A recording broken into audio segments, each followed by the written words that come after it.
नमस्कार।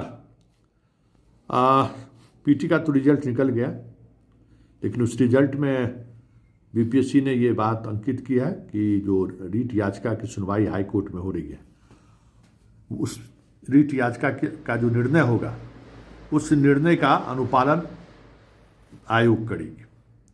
लेकिन आज एक और रीट याचिका दायर हुई है, प्रणब प्रकाश ने दायर किया है, और वो याचिका तमाम याचिकाओं से अलग है, जिसमें सवाल पूछने के पैटर्न से लेकर सवाल के पूछने के तथ्यात्मक गलतियों से लेकर कई तरह के सवाल खड़े किए गए।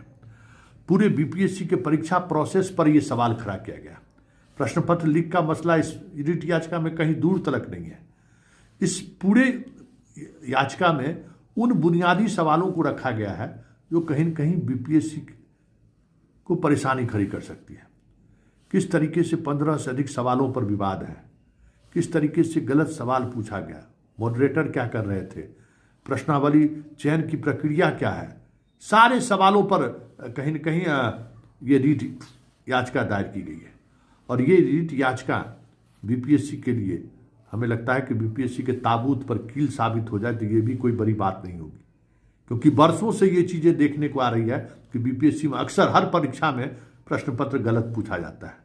लेकिन गलत प्रश्न पत्र को लेकर जिस स्तर पर कोर्ट को एक्शन लेना चाहिए था, कभी एक्शन लेता हुआ कोर्ट नहीं दिखा है। लेकिन इस बार अलग तरीके से याचिका दायर की गई है जो मूल तौर पर इसी बिंदु पर आधारित है।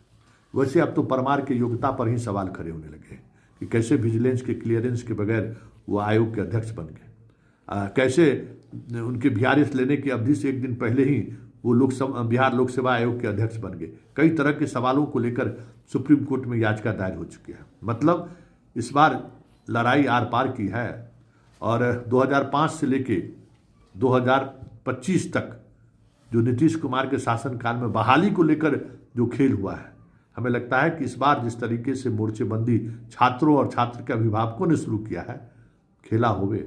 चलिए देखते हैं आगे आगे होता है क्या।